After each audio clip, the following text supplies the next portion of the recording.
Hey everyone, welcome back to Catching Up with the Walkers. Thank you so much for stopping by. You can see we're going to catch up with a project today because we're out in the shop. We are. And this is probably the best timing for this project. You want to tell them what finally happened? So you guys know that Eldridge fam brought me some American breast chicken eggs on New Year's Day. Well, 4 of them hatched yesterday. I still got more in the incubator. I'm going to give them a few days. But we got 4 that we need to put in the brooder. Also, you guys know I did the pointy eggs versus the rounded eggs. So far, if it's right, I got 2 roosters, 2 hens. So keep watching and we'll see if that's right. I think that it is a complete wives' tale. Wives' tale or wive? I think it's a wive, like a wife like you. Wise wife, I don't know. All right. If you guys know if it's wives' tale or wise tale, leave it down in the comments because I don't really know, but I think it's probably just a myth. And we're going to be doing Mythbusters today, though. We know that how many have hatched, so we'll see if we have that many roosters or hens. And you also know that Cassie has been already raising chicks out here in her brooder. Yeah, I got 6 silver death layers in this big brooder. So we're going to keep the American breasts inside. We're supposed to get some snow and stuff. We're going to keep them in the house for about a week, get them a little bigger. Then we'll rotate some people around and find new homes on the farm in different coops and things.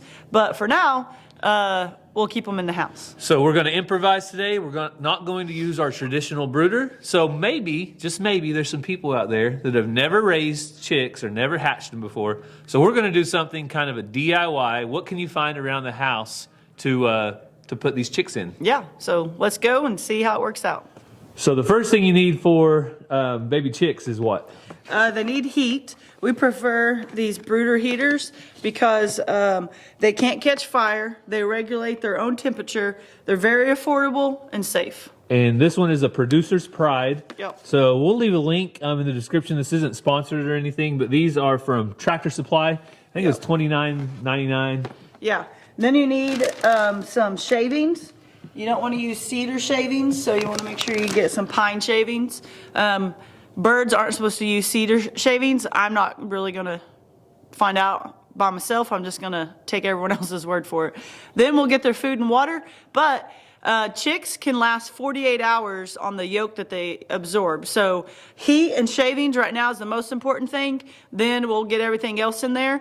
I also need to do some switcheroos on what my other chicks are doing to have enough supplies. So anyway, we'll get them started with this. Okay, so we'll put some shavings. Oh, we haven't showed them our box though, have we? No. So you guys know we got a dryer not too long ago. Speaking of dryers, I think it's right over there in our utility room. So we recycled or upcycled or whatever you want to call that. What do you call it, Cassie? Downgraded? I don't know. But if you are only hatching out chicks, say one time, I feel like a box like this would be great because the beauty of it is when you're done with it, You just throw it in the trash. you just take it and throw it in the trash, burn it, or recycle it, whatever it is you do with your boxes. We're country folks, so Yeah. they usually get part of a brush fire or a brush pile out here. So I don't want to do too many shavings when they're little because that makes it hard for them to walk on, but I want just enough to absorb their poop and also so they're not sliding around too bad. Is it on? Yeah. Also, when they're little, they don't really come out from underneath that heat very often. So I even push their food up underneath there because they love to stay huddled under that. So really, you don't even need that much room for them. So that thing is already warm. I went to pick it up and kind of like, whoa, that's hot. Before I put them in, this needs to be warm. And I like to angle it. The back and the top or the front are different. That way, if it is too hot from them, they can get away from it a little bit but still be under it. Or they can be towards the back. It's just up to them.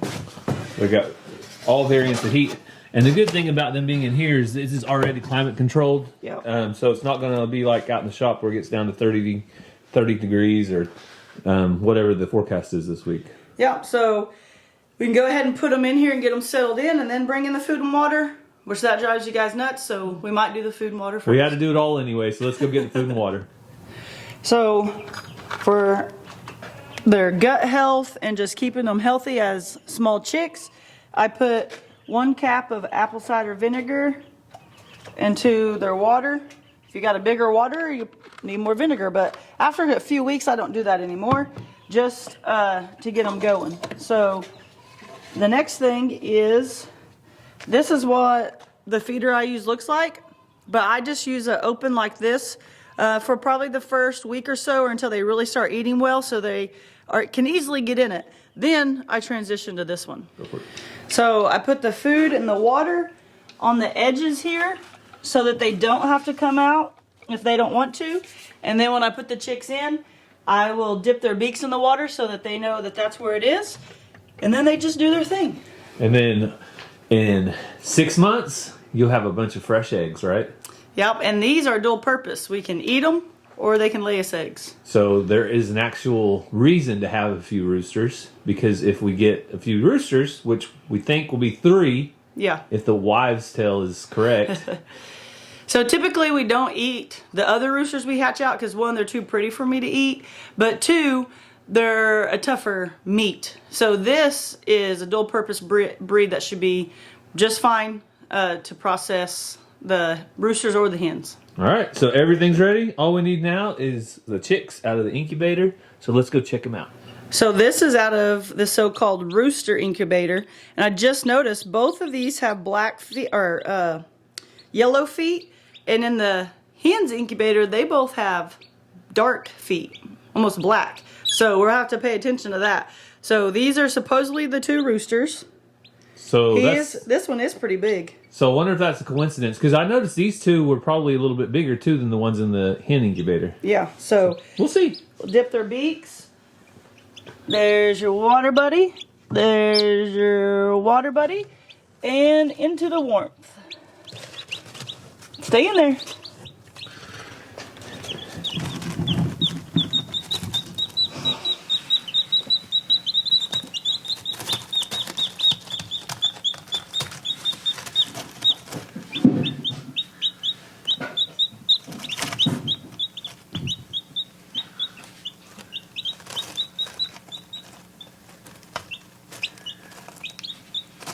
Oh, not there. Your food's over here. Silly. Okay, so we got the 2 hens in here. Everybody's doing good. Let me get one. I'll show you their darker feet.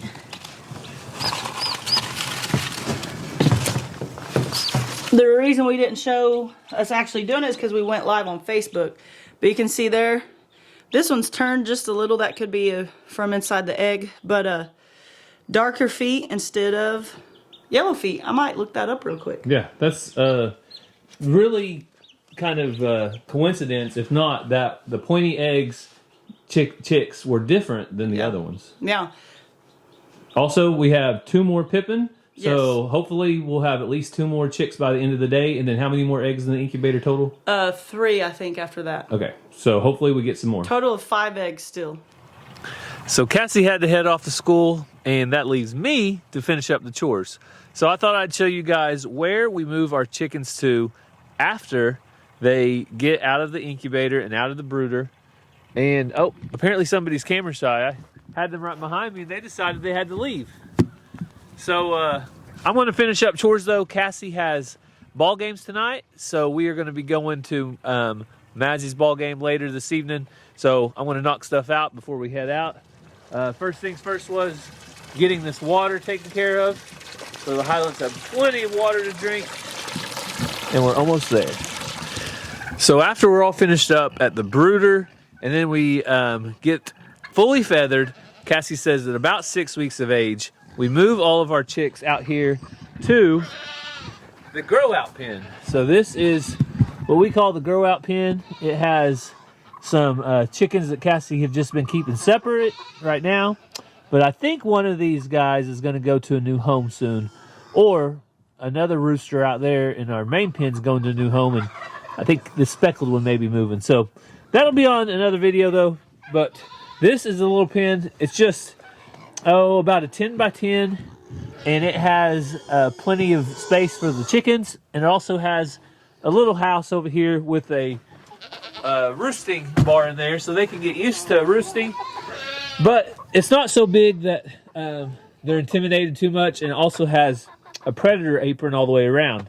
So while they're small, they're able to stay safe and stay protected in here. And of course, after they're done in here, they go out to the big pen, and that's where I'll take you in a minute. But first, you may have heard the pigs over here snorting and oinking at me because they want to eat. Well, I've got a special treat for them today.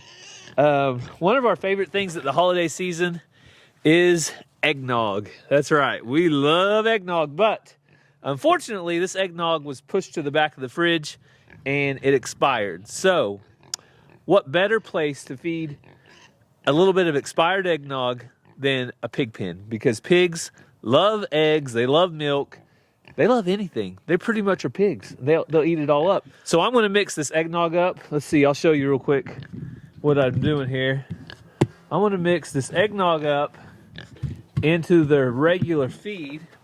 So we usually feed them about this much once a day. And then I'm gonna do the old expired Brahms eggnog. And I don't know if this is gonna stink or not. Oh yeah, they're gonna love that. All right, Junie and Cooney, today's your lucky day. Uh-oh, she got shocked. Sorry, baby. Did you smell the eggnog? I heard you get shocked. That's no bueno. Here, let me get you your eggnog feed. All right. You ready for this?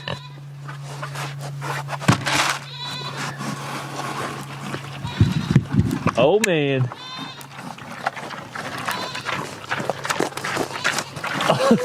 Is that good, guys? Oh, they love it. Who wouldn't love it? I mean, if it wasn't expired, I would have drank it. I love eggnog. And apparently Junie and Cooney do too. Yeah, nothing like a little expired eggnog for a little piggy pig. Oh, there you go. All right. So we need something heavier than this, but that holds liquid probably better than that. So they're gonna get to eat out of that today. And I want to get on with the chores. Geronimo, you want fed, buddy?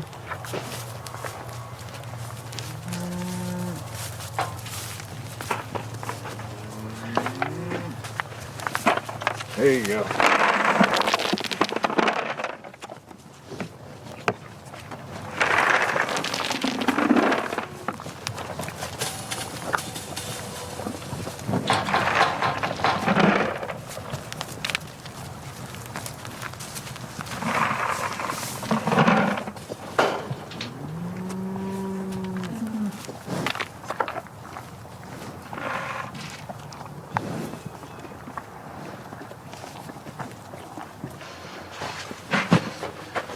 So it has really worked out nicely, feeding Missy in her pen.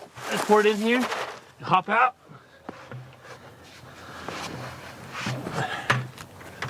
There you go, girl.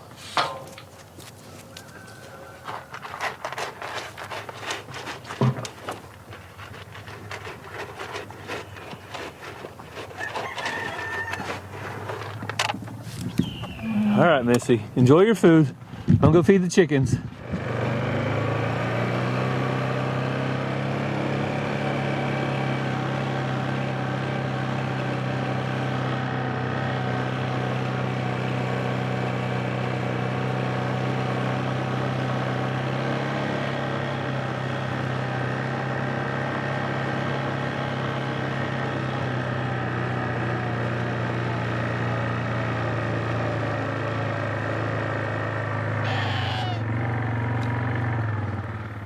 We made it back here to the big coop, and luckily we had 5 eggs today. So what? That's like $5 worth of eggs right now. So this is the final destination for the chicks that come through the incubator, through the brooder, through the grow out pen. They're 6 months of age. So for the chicks that just hatched, that will probably be June or July. They will be either in this pen or another pen similar. We choose to use our Premier One netting. I think this is a 40, like 48 or I think it's a 48-inch electrified net. It works really well. The only times we've had issues is whenever the charger either went dead because of the cold or it got grounded out. And when that happened, a goat did get its head stuck. But we also use it for goats. So for us, it's kind of a dual purpose pen. Hey, go over there and eat your food. Go eat your food. But it works out really well. The chickens, people always ask, do your chickens not fly out of that? And if we have new chickens, we clip a wing when we put them in here, usually. But once chickens are in here with other chickens, they never have an issue. We put them in here at nighttime, is what we try to do, and that works.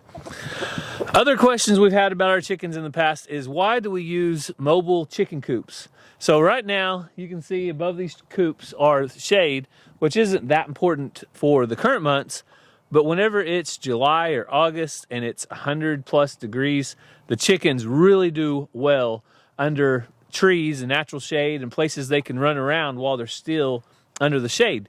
So that's what we choose to do. We actually have, if you've been following along, you know this, but we actually have another trailer that's going to be the third coop for Cassie's death layer chickens, the ones that are in the shop right now. They are about 5 weeks old, I think. So that is the new home of those chickens. And so we'll be doing this again. And you see, while I'm back here, I try to keep these goats separated. Go eat your food, goats. Everybody likes to try to eat other people's food. The grass is always greener on the other side, no matter what. And let's just keep to ourselves and not try to go to the greener grass.